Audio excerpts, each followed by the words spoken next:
BA 6 semester political science paper করেছে DSE 1B understanding globalization এই সাজেশনটা নিয়ে আলোচনা করব। তো আমার প্রিয় বর্ধমান বিশ্ববিদ্যালয় বন্ধুরা, আশা করি তোমরা সবাই ভালো আছো এবং সুস্থ আছো। তো আজকে আমি আলোচনা করবো তোমাদের রাষ্ট্রবিজ্ঞান জেনারেল কোর্সের সাজেশনটা নিয়ে। এটা তোমাদের পেপার করেছে DSE 1B এবং টাইটেল হচ্ছে আন্ডারস্ট্যান্ডিং গ্লোবালাইজেশন। এই সাজেশনটা নিয়ে আলোচনা করব। এই সাজেশনের ভিডিওটা দেখার আগে তোমাদেরকে কিছু গুরুত্বপূর্ণ কথা জানিয়ে দিই। আমি তোমাদের অলরেডি জেনারেল কোর্সের বাংলা, ইতিহাস, দর্শন এই সাজেশনগুলো অলরেডি আপলোড করে দিয়েছি। তোমাদের যাদের এই সাবজেক্টগুলো হচ্ছে অবশ্যই চ্যানেলে ভিজিট করে দেখে নিন এবং তোমাদের বাংলা এবং ইতিহাসের কিছু প্রশ্নের উত্তর আলোচনা করে দিয়েছি এবং ওগুলোর আলাদা করে প্লে লিস্ট করে দিচ্ছি। তোমরা অবশ্যই এই ভিডিওটা দেখার পর ওই প্লে লিস্টগুলো দেখে নিও। তো চলো আজকে দেখে নেওয়া যাক তোমাদের আন্ডারস্ট্যান্ডিং গ্লোবালাইজেশন থেকে কোন প্রশ্নগুলো এই বছর পরীক্ষার জন্য মোস্ট ইম্পর্টেন্ট। তো চলো প্রথমে যেই প্রশ্নটি আছে সেই প্রশ্নটি আমি প্রথমে তোমাদের 10 নম্বরের প্রশ্নগুলো নিয়ে আলোচনা করে দিচ্ছি এবং এরপরে 5 নম্বরগুলো আলোচনা করে দেবো। তো দেখো প্রথমে যে 10 নম্বরের প্রশ্নগুলো আছে সেগুলো দেখে নেওয়া যাক।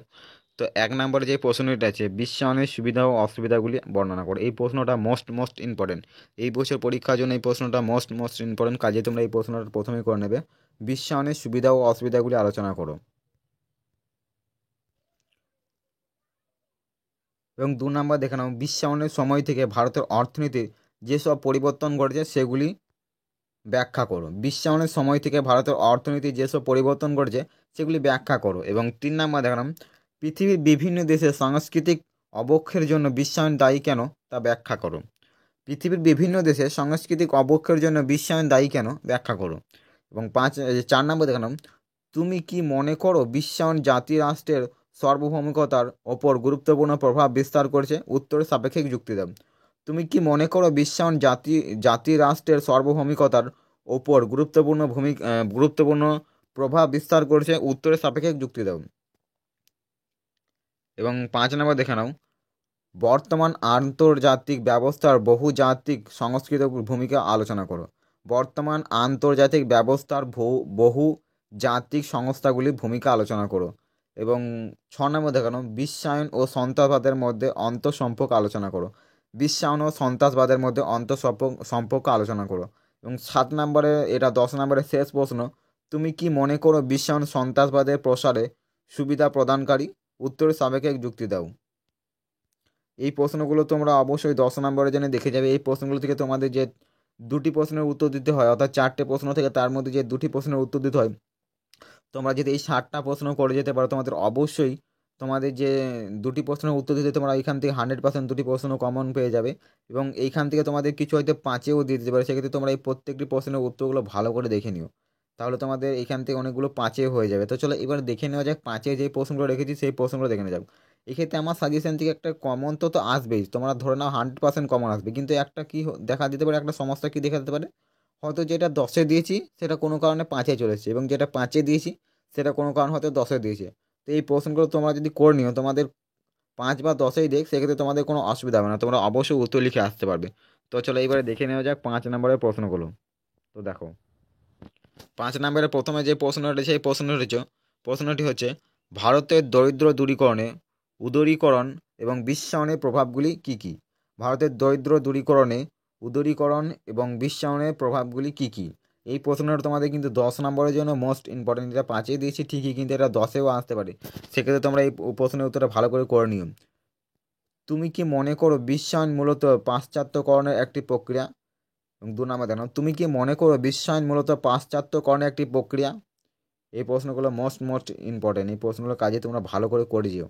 এবং 3 নম্বর দেখানো, ভারতের অর্থনীতির ওপর বিশ্বায়নের ইতিবাচক প্রভাব আলোচনা করো। ভারতের অর্থনীতির ওপর বিশ্বায়নের ইতিবাচক প্রভাবগুলি আলোচনা করো। এবং 4 নম্বর দেখানো, স্থানীয়করণ বলতে কি বোঝো? এই প্রশ্নটাই কিন্তু মোস্ট ইম্পর্টেন্ট, স্থানীয়করণ বলতে কি বোঝো? এই প্রশ্নটা তোমরা কাজে ভালো করে নিও। এবং 5 নম্বর দেখে নাও, নয়া বিশ্ব ব্যবস্থার উপর একটি সংক্ষিপ্ত টিকা লেখো। নয়া বিশ্ব ব্যবস্থার উপর একটি সংক্ষিপ্ত টিকা লেখো।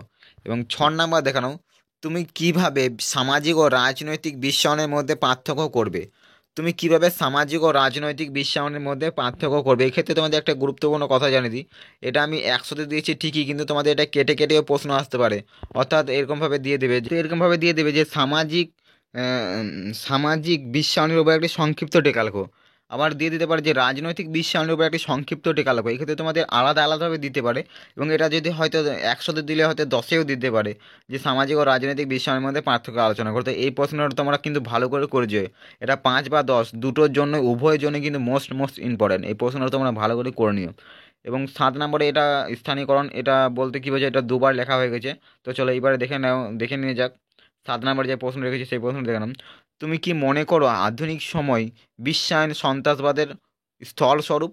তুমি কি মনে করো আধুনিক সময় বিশ্বায়ন সন্ত্রাসবাদের স্থলস্বরূপ? এবং 8 নাম্বার দেখে নাও, বিশ্বায়ন কিভাবে লোকায়তকরণকে প্রভাবিত করে? বিশ্বায়ন কিভাবে লোকায়তকরণকে প্রভাবিত করে? এই প্রশ্নটাই কিন্তু ইম্পর্টেন্ট আছে এই বছর পরীক্ষার জন্য। এবং 9 নাম্বার দেখে নাও, সংস্কার সংস্কার সংস্কৃত বলতে কী বোঝো? সংকর সংস্কৃতি বলতে কী বোঝায়? সংকর সংস্কৃতি বলতে কী বোঝায়? এবং 10 নাম্বার দেখে নাও, বেসরকারিকরণের ওপর একটি সংক্ষিপ্ত টিকা লেখো। কি? বেসরকারিকরণের উপর একটি সংক্ষিপ্ত টিকা লেখো। এবং 11 নাম্বার প্রশ্ন দেখে নাও। তো চলো 11 নাম্বার যে প্রশ্নটা রয়েছে, বিশ্বায়নের প্রধান 5টি সুবিধা উল্লেখ করো। এক্ষেত্রে আমি প্রধান 5টি সুবিধা দিয়েছি, সেক্ষেত্রে অসুবিধাও দিয়ে দিতে পারে, তো তোমরা ভালো করে দেখে নিও। এবং 12 নাম্বার দেখে নাও, বিশ্বায়নের পরবর্তী সময়ে ভারতের অর্থনীতির কয়েকটি মৌল বৈশিষ্ট্য সম্পর্কে একটি সংক্ষিপ্ত টিকা লেখুন।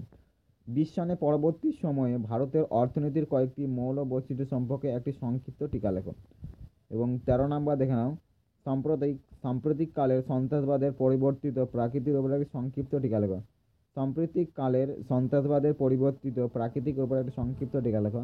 এবং এরা শেষ প্রশ্ন 14 নাম্বার প্রশ্ন দেখলাম, বিশ্বায়নের বৈশিষ্ট্য উপর একটি সংক্ষিপ্ত টিকা লেখো।